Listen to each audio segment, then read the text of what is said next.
Bonjour et allô à toutes et à tous. Ici Berlin. Le mur dans les têtes, c'était le concept clé pour toutes celles et ceux qui faisaient de l'allemand dans les années 90. On en a lu des textes sur le sujet. 3 décennies plus tard, force est de constater qu'il y a toujours 2 Allemagnes.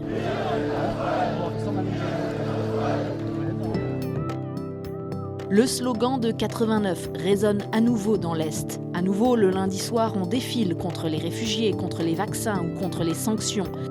Les grandes heures de la Révolution sont réactivées par les populistes pour mieux attiser les colères. Mais les Ossi ne sont pas un groupe homogène. D'une transition à l'autre, à l'Est, il y a du nouveau. Bienvenue dans cet épisode qui ne pourra forcément pas être exhaustif. Au fil de mes années comme journaliste ici en Allemagne, j'ai rencontré beaucoup de témoins de 89, j'ai fait beaucoup d'interviews sur la réunification, sur la réalité de la vie aujourd'hui dans les régions de l'Est. Je m'y suis fait des amis, mais on m'a aussi craché dessus dans des manifestations. Alors au bout du compte, je suis bien incapable de vous dire qui sont les Ostdeutsche, les Allemands de l'Est, les fameux Ossi. Tout comme il n'y a pas évidemment un seul type de Wessi, il y a des différences entre un Rhénan et un Bavarois. Alors je vous propose un épisode en 2 temps aujourd'hui. D'abord un coup de projecteur sur une de ces régions à l'Est, puis vous entendrez un long entretien avec Tobias Bütow, le secrétaire général de l'Office franco-allemand pour la jeunesse. Il a grandi en RDA, il était adolescent pendant les années post-réunification. Après, il a eu un parcours très international. Alors comment définit-il son identité aujourd'hui ? Mais on commence avec Dominique Grillmeier du DFI. Bonjour Dominique. Bonjour Hélène. Nous parlions ensemble, toi et moi, il y a 2 épisodes de la colère qui montait à l'Est, à cause de la guerre, de la hausse des prix cet automne. Mais on notait aussi que c'était un phénomène plus profond, en réalité, le reflet d'un manque de confiance dans la politique, dans le fonctionnement même de la démocratie. Et d'ailleurs, je redonne ce chiffre, selon le rapport officiel du gouvernement allemand publié il y a quelques semaines. Si vous prenez les 6 Länder de l'Est, vous avez seulement 39% des personnes interrogées sur place qui se disent encore satisfaites du système politique démocratique. Dominique, toi tu es politologue, mais surtout pour le DFI, tu as organisé le mois dernier un voyage d'études dans l'un de ces Länder. Tu viens tout juste de rentrer de la région autour de Cottbus. Alors là, on est dans le Brandebourg, bastion social-démocrate depuis des années. Mais l'extrême droite, il y a quelques semaines, est passée devant dans les sondages d'intention de vote. Et la ville de Cottbus a d'ailleurs failli être la première ville d'Allemagne avec un maire AfD. Quel est ton sentiment général au retour de ce voyage ? Bonjour tristesse, quand on pense à l'ex-RDA, on pense grisaille, friche, déclassement. Est-ce que ça correspond à ce que tu as vu ? Les clichés sont les clichés. Comme toujours, la réalité est bien plus nuancée. Et j'ai l'impression qu'elle est souvent beaucoup moins sombre que les idées reçues sur l'Est de l'Allemagne. Ces 30 dernières années, on a beaucoup investi quand même dans l'infrastructure, dans la rénovation urbaine.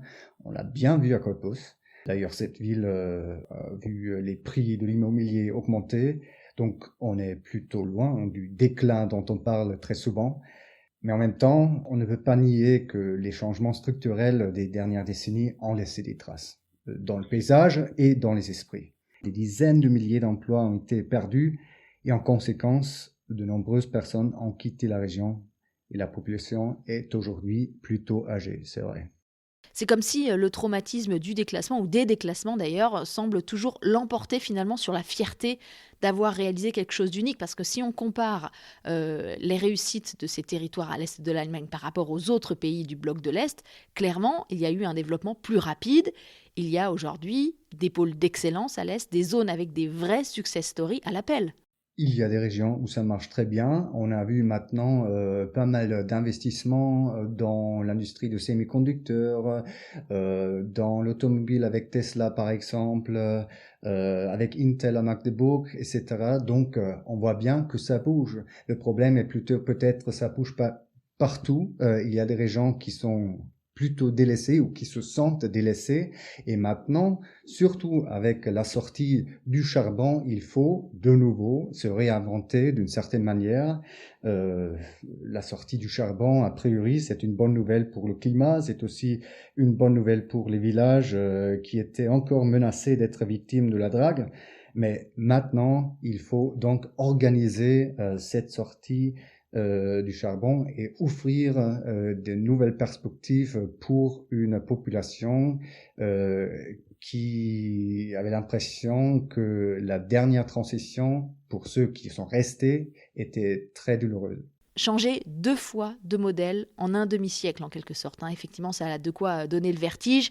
C'est ce qu'on voit d'ailleurs très bien dans cette nouvelle série d'Arte que je vous recommande. Alors pas forcément pour le scénario, mais plutôt pour l'ambiance.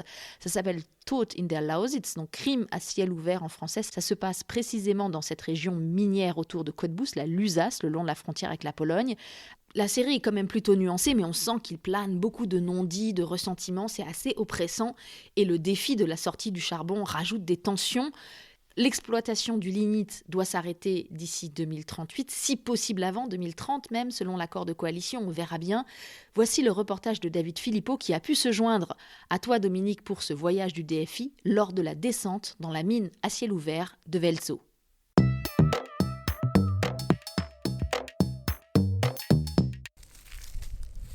À 120 mètres au fond du cratère, Jörg Albrecht arrache des morceaux de bois du sol noirci. Ce guide touristique dit que les restes de cet arbre vieux de 17 millions d'années ne se sont pas transformés en charbon. Ce bloc-là, c'est du charbon. Dans le décor lunaire des terrils, les gigantesques machines s'activent dans le fracas, les excavatrices retournent le sol, des tapis roulants effectuent le tri. Entre le sable, l'eau et le lignite convoyés par train jusqu'au central de la région. D'un point haut, au bord de la mine à ciel ouvert, le guide montre du doigt les cheminées à l'horizon, l'usine de Schwarze Pumpe pour l'électricité et le chauffage urbain, et une autre, actuellement en maintenance, qui produit des briquettes de charbon. Et sur le côté gauche du panorama, des paysages verdoyants, de la vigne, des arbres, des tournesols, du maïs ou du blé. C'est une obligation légale pour le propriétaire de la mine de rendre les surfaces exploitées à l'état de nature, mais celle-ci peine à retrouver de la vigueur, explique Hannelore Wodke devant un terrain en friche. Ce bâtiment, c'était une ferme et le village derrière a été englouti par la mine. Vous pouvez le voir.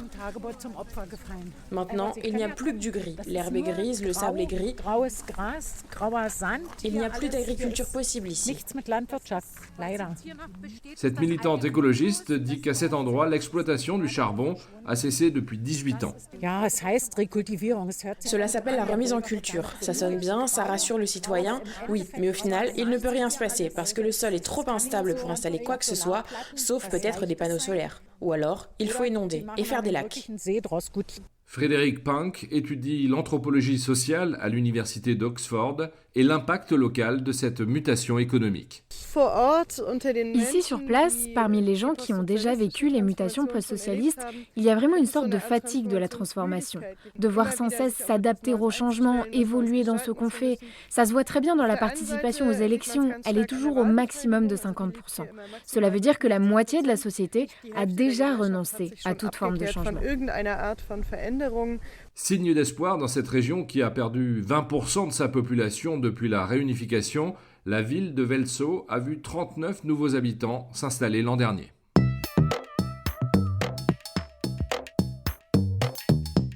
Cette crise démographique, ce dépeuplement massif, ça vaut vraiment pour toute l'ex-RDA. Les forces vives sont parties massivement. Ceux qui pouvaient se renouveler ont choisi de vivre à l'ouest ou dans les grandes villes. Ce phénomène semble toutefois stoppé depuis quelques années. Il y a eu effectivement un effet Covid qui a remis au goût du jour la vie en province. Dominique, est-ce que tu as pu le constater lors du voyage ? On a rencontré notamment un jeune qui s'engage beaucoup pour les perspectives dans la région, perspectives pour les jeunes. C'est vrai que ceux qui sont restés après la réunification ont souvent eu du mal à s'adapter au nouvel environnement économique et social. Ils ont souvent eu l'impression d'être les perdants de la transition. Et cela a sans doute renforcé la méfiance vis-à-vis des élites. Et cela peut expliquer peut-être aussi les tendances populistes et notamment le succès de l'AfD. Ceci dit, on est vraiment bien d'accord qu'il faut offrir des perspectives pour celles et ceux qui ne sont pas partis. Et avec la sortie du charbon, il y a maintenant, on pourrait dire, une vraie chance parce qu'il y aura aussi des fonds spécifiques de l'État fédéral qui seront alloués aux régions concernées pour réussir la transition. Et il y a déjà un certain nombre de grands projets qui ont été lancés, on l'a vu. Il s'agit effectivement de créer une dynamique et ce qui est, à mon avis, le plus important, et c'est ce qu'ont aussi confirmé nos interlocuteurs sur place, c'est que cette dynamique soit visible pour la population. Sinon, on risque de créer la frustration dans la population, comme à l'époque où les gens se sont dit « Ah oui, ce sont de nouveau des promesses qui ne seront pas tenues ». Et maintenant, il y a d'une part déjà du concret, ce qui est bien, par exemple des agences publiques qui s'installent, une nouvelle usine de maintenance ferroviaire de la Deutsche Bahn avec plus de 1000 emplois qui sont créés. Et il y a aussi des idées avec un grand pôle d'excellence géré par l'Université technique de Cottbus avec un potentiel de 10 000 à 15 000 emplois. Il y aura certainement des succès, il y aura sans doute aussi des échecs, mais c'est un pari. Je rebondis à ce que tu disais sur ceux qui sont restés. Ceux qui ont cru, en fait, sans vraiment prendre de recul peut-être, aux promesses d'un développement facile, heureux, sans effort, rapide, sur ces fameux paysages florissants dont parlait Helmut Kohl. Alors forcément, il y a eu des déceptions. Et ça va même plus loin parce que dans les manifestations, les gens disent qu'ils ont été trompés. Je me souviens de ceux qui disaient que Merkel les avait trahis au moment de la crise des réfugiés. On retrouve aujourd'hui cette même aversion pour ceux d'en haut qui décideraient dans leur tour d'ivoire. Alors ça, évidemment, on le retrouve dans tous les pays d'Europe. Ce n'est pas propre aux régions de l'Est de l'Allemagne. Mais si on regarde vraiment la carte des résultats électoraux en Allemagne ou même les sondages d'opinion, on voit tout d'un coup que le tracé du mur réapparaît entre l'Est et l'Ouest. Ce qu'il faut peut-être avoir en tête, c'est aussi que les richesses restent très inégalement réparties en Allemagne et ça peut créer des craintes et des angoisses parmi ceux qui ont beaucoup moins de ressources. Et ce sont notamment les habitants de l'Est de l'Allemagne qui ont moins de réserves financières pour gérer une telle crise personnellement, comparé avec les habitants de l'Allemagne de l'Ouest. C'est ce qu'on a aussi ressenti dans ce voyage, l'impression que l'Ouest peut peut-être encore s'arranger avec les réserves qui sont là, tandis que les richesses en Allemagne de l'Est sont beaucoup moins importantes et ça crée des angoisses. Merci beaucoup Dominique. Et sur la différence profonde d'appréciation de l'actualité de la guerre en Ukraine, je vous renvoie absolument à un documentaire qui est disponible en ce moment sur la médiathèque de ARD. Ça s'appelle « Poutine, la Russie et nous, les Allemands de l'Est ». Il s'agit d'une plongée très personnelle de la journaliste Jessie Wellner, qui normalement s'occupe du sport sur ARD. C'est un visage assez connu ici en Allemagne. Et cet été, elle, la fille qui a réussi, est retournée dans sa région natale, en ex-RDA, pour essayer de comprendre pourquoi ses parents ou ses anciens voisins n'arrivent pas à prendre leur distance actuellement vis-à-vis de la Russie de Poutine. Pourquoi la propagande soviétique continue en quelque sorte d'être une boussole pour leur vision du monde. Ils ont encore beaucoup cette image persistante du bon soldat russe qui serait le garant de la paix, tandis que l'OTAN et les États-Unis, eux, seraient forcément toujours un petit peu responsables. Et Jessie Wellner réalise à quel point l'Est est divisé et elle finit par se demander si elle est toujours une vraie Ossie. C'est aussi ce que j'ai voulu savoir en rencontrant Tobias Butow, lui aussi un enfant de l'Est, naissance, enfance, jeunesse à Magdebourg, puis il est parti pour faire ses études d'histoire. Il a eu un parcours international dans les Balkans, en Israël, en France. Aujourd'hui à la tête de l'Office franco-allemand pour la jeunesse, en binôme avec Anne Tallino, pour le côté français, comme il se doit. Il avait 11 ans et demi quand le mur de Berlin est tombé le 9 novembre 1989. J'ai commencé par lui demander quels souvenirs il gardait de cette époque et pourquoi. Je choisis plutôt les moments où moi j'étais à la maison, soit avec mes parents ou avec mon grand frère. On a préparé les posters pour les manifestations en automne 89. Mes parents et mon grand frère sont partis pour manifester et moi je suis resté à la maison. Donc c'était hyper marquant d'avoir peur de les retrouver après et plusieurs semaines ou mois après de comprendre que l'engagement des citoyens, des citoyennes a créé un tel, on va dire, succès historique, une révolution pacifique, que voilà, un pays a changé totalement. Et après, voilà, on est en train dans cette période de réunification. Quand on vous écoute, on entend que ça vous touche encore beaucoup. C'est vrai que c'est finalement toujours un petit peu émouvant de se souvenir de son enfance. D'ailleurs, est-ce que ça n'explique pas parfois cette nostalgie, cette mélancolie des Allemands de l'Est ? Ce qu'on présente dans le débat public sous le terme peut-être un petit peu trop rapide, d'ostalgie, comme si en fait tous regrettaient le régime de la RDA. Évidemment, parmi les Ostdeutsche, les Ossis, il y a pas mal qui regrettent, même des jeunes qui n'ont jamais vécu le RDA, un phénomène assez étonnant. C'est pas du tout avec moi le cas, ni avec ma famille. On a eu la chance d'avoir vraiment une biographie européenne, d'avoir un travail qui nous plaît, etc., etc. Mais le regard mélancolique, je trouve, a quand même un certain risque concernant le RDA, parce que là, on parle d'une dictature, d'un pays où les meilleurs amis, par exemple, de mes parents étaient emprisonnés.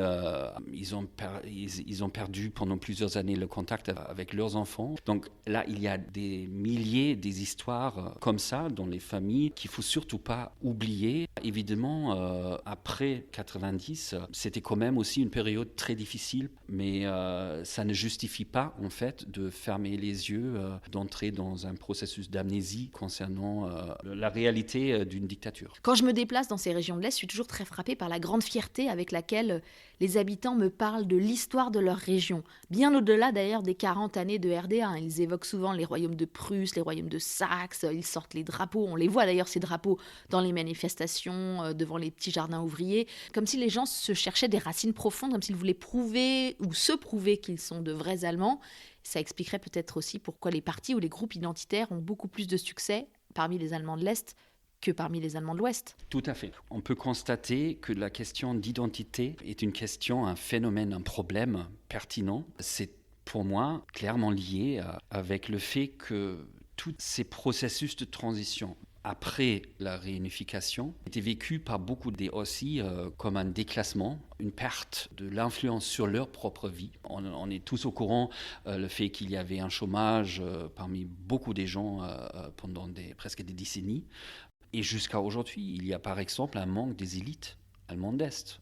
C'est clair, dans la politique, dans les entreprises, médias, culture, etc. La question des salaires. Jusqu'à aujourd'hui, les salaires sont moins en Allemagne d'Est qu'en Allemagne d'Ouest. Donc, c'est pas juste. Il y avait à un certain moment, je pense il y a 5 ans à peu près, un débat sur la question est-ce que les Ossis sont des migrants ou pas ? Parce qu'on a quand même changé le pays sans changer notre lieu principal de notre vie quotidienne. Comme des immigrés dans leur propre pays, des déracinés sans avoir bougé. Tout à fait. On a pu dire que l'Allemagne de l'Est avait été avalée par l'Allemagne de l'Ouest. C'est un pays qui a disparu. Les Polonais aujourd'hui, les Tchèques, les habitants des pays baltes, il y a eu un changement de régime politique. Mais le pays existe encore. Absolument. Ce qu'on a vécu quand même en Allemagne d'Est, c'est assez spectaculaire. C'est la seule révolution pacifique dans l'histoire de l'Allemagne. Et ça, je trouve extrêmement intéressant, ce fierté en fait, de vivre dans une société qui a co-contribué à un tel processus révolutionnaire. Ce sentiment est moins important que le sentiment d'être un citoyen deuxième classe. Et évidemment, ça contribue aussi à l'extrême droite, qui est très fort, beaucoup trop fort en Allemagne d'Est. Vous pensez que c'est ce qui explique les succès de l'AfD ? Si on regarde les sondages et même parfois les résultats électoraux, on est autour de 20-30%, au-delà même parfois, alors qu'à l'Ouest, l'AfD est en moyenne entre 5 et 12%. Ça, c'est aussi lié avec la longue durée de l'histoire de RDA.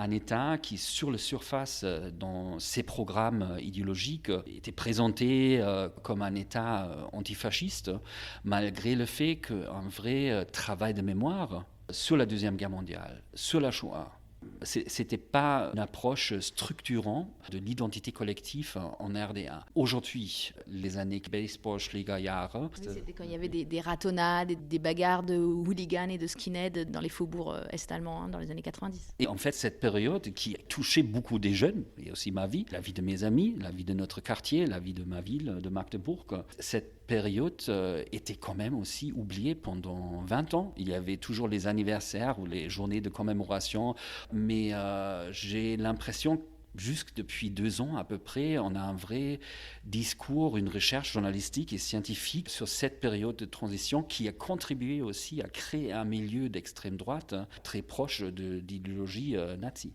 Un travail de mémoire qui n'a pas vraiment été fait non plus, c'est la relation à la Russie, à l'occupation russe pendant la RDA. Si on regarde les sondages d'opinion dans les différents pays de l'ancien bloc de l'Est, on voit clairement une spécificité est-allemande. Les Polonais, les habitants des pays baltes, ils n'ont pas du tout le même rapport aux Russes. Comme si, en Allemagne, on avait raté une étape dans la transition vers l'Europe. C'est vrai que c'est un pays, on l'a dit, qui a complètement disparu et dont les habitants, du jour au lendemain, sont devenus des Européens, sans processus d'adhésion, sans sas, sans référendum, se sont retrouvés faire partie de l'Europe, qui plus est du groupe des pays fondateurs de l'Europe. Or, quand on vit à Chemnitz, à Zittau ou à Erfurt, la France c'est loin, Bruxelles c'est loin, géographiquement, culturellement, on est déjà en Europe centrale. Est-ce que tout ça ne crée pas une sorte de schizophrénie au fond ? Oui, tout à fait. La situation actuelle avec la guerre en Ukraine, on pourrait même utiliser le syndrome de Stockholm pour expliquer en fait les réactions qui divisent aussi les familles, même dans ma propre famille. Mais ce que vous avez dit concernant l'adhésion à l'UE, je pense là on peut aussi comprendre que peut-être ça c'était aussi trop vite. Peut-être ça n'a pas contribué à une vraie valorisation de ce projet de paix. Je pense un point est encore plus important, ça c'est, on va dire, la routine des compétences interculturelles, la qualité aussi des compétences interculturelles, la connaissance des langues, les échanges, coopération avec d'autres pays en Europe. Et là, l'Est de l'Allemagne est encore assez faible. Alors justement, l'OFAGE a publié cette année une vaste étude très détaillée sur les relations entre la France et les nouveaux Bundesländer, donc ces États allemands qui autrefois étaient la RDA. Ce qui frappe, c'est qu'en fait, il n'y a quasiment aucune relation. Les relations franco-allemandes, au fond, ce sont des relations franco-ouest-allemandes. On apprend par exemple que seulement 3% des Français qui vivent en Allemagne vivent à l'Est. C'est ridicule. Et est-ce que vous avez des chiffres, par exemple, pour les échanges culturels ou scolaires ? En 2018, on était, l'OFAGE nous-mêmes, on était à 3,9 à peu près % de tous les participants des programmes de l'OFAGE en provenance de l'Allemagne d'Est, donc assez faible. Là, on est maintenant à peu près à 5%.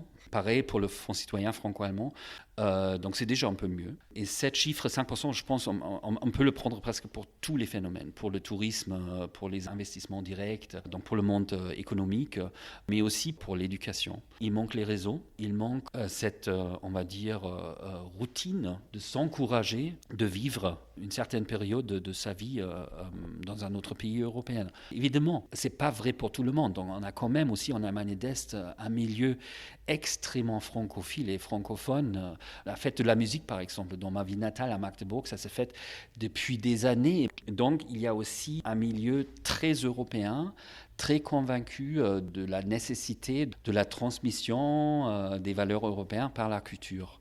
Ils ont besoin, en fait, de soutien politique. On a besoin partout en Allemagne d'Est une stratégie France. Ça pourrait être vraiment aussi une chance de créer quelque chose de nouveau et d'utiliser aussi cette distance géographique de façon créative et innovante. La France, c'est loin, et pourtant, si on regarde bien, il y a beaucoup de points communs. Souvent, d'ailleurs, je le constate, pour peu qu'on soit de la même génération, qu'on ait le même parcours universitaire et le même niveau de vie aujourd'hui, je m'entends très bien avec les Allemands de l'Est, parce qu'ils sont eux aussi allés à l'école maternelle très petits, leur mère travaillait, ils ont été socialisés aussi dans un pays très centralisé, où on attend beaucoup de l'État. Français et Allemands de l'Est partagent peut-être aussi un rapport aux syndicats, à la grève, à l'univers des travailleurs. Il y a le mythe de la révolution, de ce peuple qui pourrait se soulever. Si loin, si proche, là, on est clairement dans le proche. Je suis tout à fait d'accord, donc je peux que souligner ce que vous avez dit. Mais ce que je trouve aussi étonnant, que la distance géographique, dans le cadre par exemple des relations avec la Russie ou avec les États-Unis, ce n'est pas du tout un argument, malgré le fait que la distance géographique est beaucoup plus grande avec Washington ou avec Moscou qu'à Paris. C'est toujours un choix politique, un choix individuel, un choix pour l'éducation de son enfant, d'intensifier les relations avec un autre pays en Europe. On parle souvent du mur dans les têtes pour pointer les différences entre l'Est et l'Ouest de l'Allemagne, mais les divisions ne sont-elles pas finalement plus présentes au sein de ceux qu'on appelle les Ossis ? Oui, absolument. Et je pense que c'est aussi très lié avec les expériences des individus et des familles dans les années de la réunification. Parce que là aussi déjà, l'Allemagne d'Est, RDA, a été divisée. Donc il y avait une très grande partie de la population qui a manifesté quand même contre la dictature. Mais aussi là, il y avait une partie de la population qui était contre les manifestations. Qui n'est pas aussi. Est-ce que le Ostdeutscher, est-ce que ça c'est une catégorie ethnique ou pas? Bien sûr que c'est pas une catégorie ethnique. Un de mes meilleurs amis est né à Bonn. Il vit actuellement à Magdebourg. Récemment, on a calculé ensemble. Lui, il a passé plus des années en Allemagne d'Est que moi. Bref, qui est le vrai aussi? C'est lui ou c'est moi? C'est mon ami qui est né à Bonn, qui vit aujourd'hui à Magdebourg, ou c'est moi? Avec une biographie franco-allemande, etc. Et là, je ne peux pas répondre à cette question. Merci beaucoup Tobias Buteau de l'OFAGE pour ce témoignage et ces questions toujours ouvertes 33 ans après la chute du mur de Berlin. La réunification n'est toujours pas achevée. Merci à David Philippot pour le reportage, aux amis pour les voix françaises, disponibles parfois au tout dernier moment. La musique originale a été composée par Aloïs Kerek. C'est la fin de cet épisode, le 35e déjà. Merci de votre fidélité. Le podcast avec un K revient dans 2 semaines. Je m'appelle Hélène Cole avec un K et je vous dis à bientôt. Bis bald.